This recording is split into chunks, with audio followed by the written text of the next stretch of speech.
रोशनी लौटी तो मैं यशुदास को जी भर करके देखना चाहता हूं, क्योंकि यशुदास एक मिरेकल है। ये थे रविंद्र जैन साहब। अब इसका जिक्र मैं क्यों कर रहा हूं?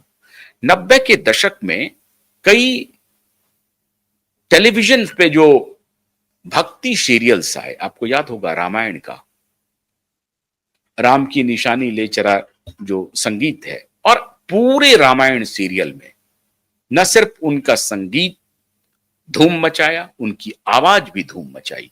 और फिर कृष्णा सीरियल आया और फिर कई ऐसे सीरियल्स आए जिसमें उन्होंने म्यूजिक दिया।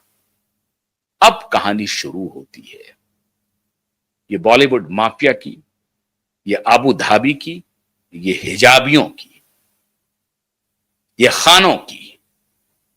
इन माफियाओं ने कैसे रविंद्र जैन जैसे म्यूजिक डायरेक्टर लिरिसिस्ट को, इन माफियाओं ने, बॉलीवुड के माफियाओं ने अंडरवर्ल्ड के साथ मिलकर के एक खास धर्म विशेष के मैं गुंडे कहता हूं, इन गुंडों ने उनके करियर को तबाह करने की कोशिश की।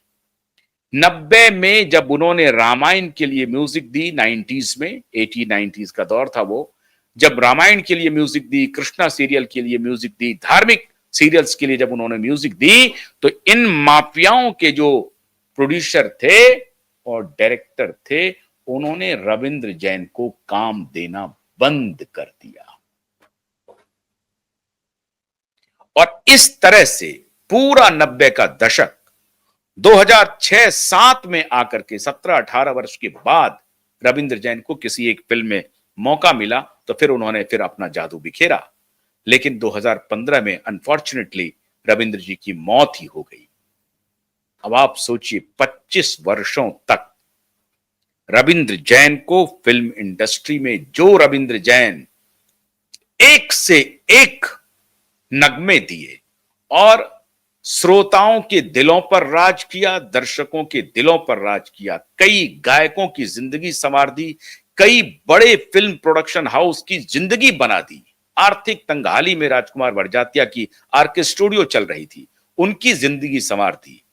राज कपूर जो और तंगी में जूझ रहे थे, उनको राम तेरी गंगा मैली से क्वांटम जंप दिलाया। राज कपूर के बहुत पसंदीदा लिरिसिस्ट और म्यूजिक डायरेक्टर थे रविंद्र जैन।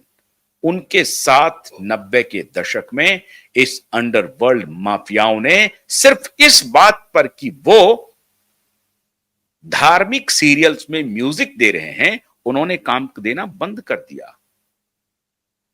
क्यों? 90 के दशक में इन माफियाओं ने बॉलीवुड में गंदगी की शुरुआत जो की, उसने बॉलीवुड को तबाह ही कर दिया। ऐसे ऐसे बोल लिखवाए, ऐसे ऐसे छिछोरे बोल लिखवाए जिसका मैं उच्चारण भी नहीं कर सकता। ऐसे ऐसे बोल लिखवाए।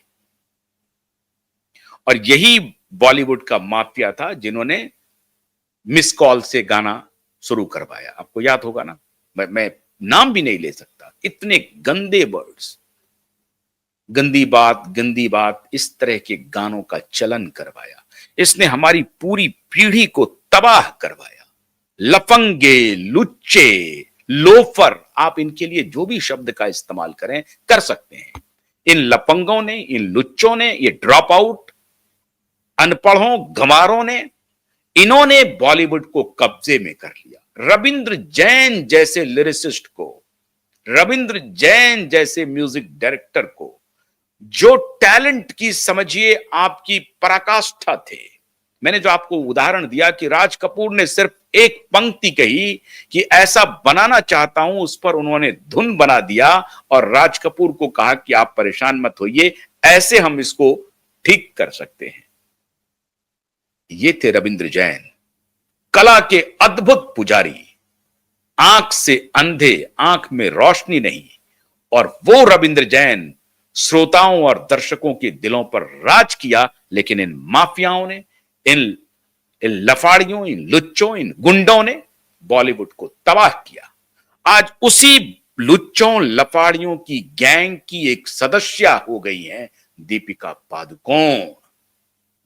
इसलिए मैंने कहा कि भारत सरकार को और कोई नहीं मिला, ये लुच्चों के गैंग के दीपिका पादुकोण मिल गई, क्योंकि इन्होंने उन गुंडों के सामने, उन मवालियों के सामने सरेंडर किया हुआ है, उन माफियाओं के सामने, उन ड्रगिस्टों के सामने, उन ड्रग के बाजार चलाने वालों के सामने ये इस लेडी ने खुद को सरेंडर किया हुआ है।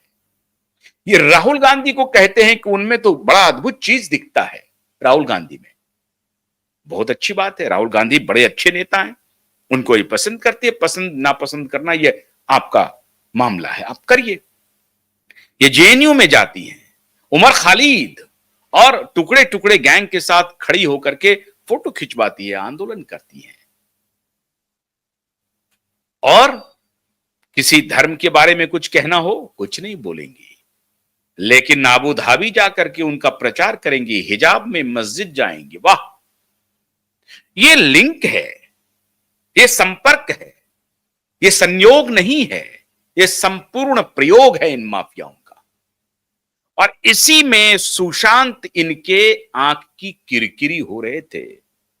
सुशांत फिल्में कर रहे थे, केदारनाथ, केदारनाथ भगवान शिव के भक्त थे। सुशांत भगवान शिव के भक्त हैं। केदारनाथ फिल्म में ये एक खान, ये जो लफाड़ी, मैं तो सरेआम खुलेआम सबके सामने कैमरे पर कह रहा हूं, ये लुच्चों का गैंग है, जिनको एक्टिंग जीरो आती है, इनकी कोई पढ़ाई लिखाई नहीं है। तो लफाड़ियों के गैंग में से एक गैंग की जो बेटी है, वो पता नहीं मंसूर अली खान पटौदी हो सकता है, बाप अच्छे हों, बाप का एक बिगड़ैल बेटा 23 वर्ष में ही शादी कर लिया। 23 वर्ष में, कोई बात नहीं, आप युवा हैं, आपको शादी करने का पूरा अधिकार है, ये कोई पाप नहीं है। लेकिन ये इन लफाड़ियों को बाप बिगड़ैल, बाप के बिगड़ैल, और बिगड़ैल, इतने बिगड़ैल, इतने बिगड़ैल, इतने कुकर्मी, इतने भ्रष्ट, इतने अनैतिक, जो भारतीयों को चिढ़ा रहा है, अपने बेटे का नाम तैमूर रख रहा है। एक हिंदू लड़की से शादी करता है, उसका घर बर्बाद करता है, दूसरी हिंदू लड़की से शादी करता है, और फिर दूसरी लड़की के साथ जो बच्चे होते हैं उसका नाम तैमूर रखता है। ये लपाड़ी नहीं है तो और क्या है, बताइए? ये लुच्चागिरी नहीं है तो और क्या है? ये अपराध है।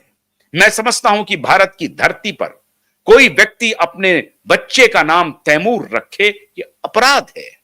उसके खिलाफ मुकदमा होना चाहिए, उसको सजा मिलनी चाहिए, उसको जेल में होना चाहिए, ये अपराधी को। लेकिन ये झूठा अपराधी, मैं कल आपको बताऊंगा इन्होंने उनके साथ क्या किया।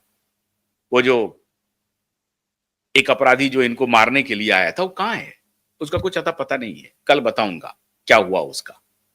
लेकिन ये लुच्चों के गैंग ने, ये पूरे गैंगस्टर ने मिलकर के, जो अपने बेटे का नाम तैमूर रखता हो, ये पूरे गैंगस्टर ने उस बॉलीवुड को तबाह किया। उसी कड़ी में ये माननीय दीपिका जी पादुकोण भी हैं। तो ये दीपिका जी पादुकोण अभी हिजाब में जा रही हैं, अबू धाबी की ब्रांडिंग कर रही है, बड़ी बात है। पैसे के लिए ये कुछ भी कर सकते, करना चाहिए, कला है, आर्ट है। लेकिन हमारे सरकार को इनमें मेंटल हेल्थ को, अरे मेंटल हेल्थ सुधारने के लिए एक से एक आपको कलाकार मिल जाएंगे, एक से एक, इससे और मनोरोगी बढ़ेगा। मुंबई के मेंटल हेल्थ की पीड़ा अलग है, और उसके लिए एक सर्टेन बाजार चल रहा है। वहां चमक दमक है, चमक दमक के बाद डिप्रेशन में जाना लाजमी है। लाजमी है तो उसके लिए दुकान खुला हुआ है ना। रात में पार्टी करो, दबा लो, नशे में सो जाओ।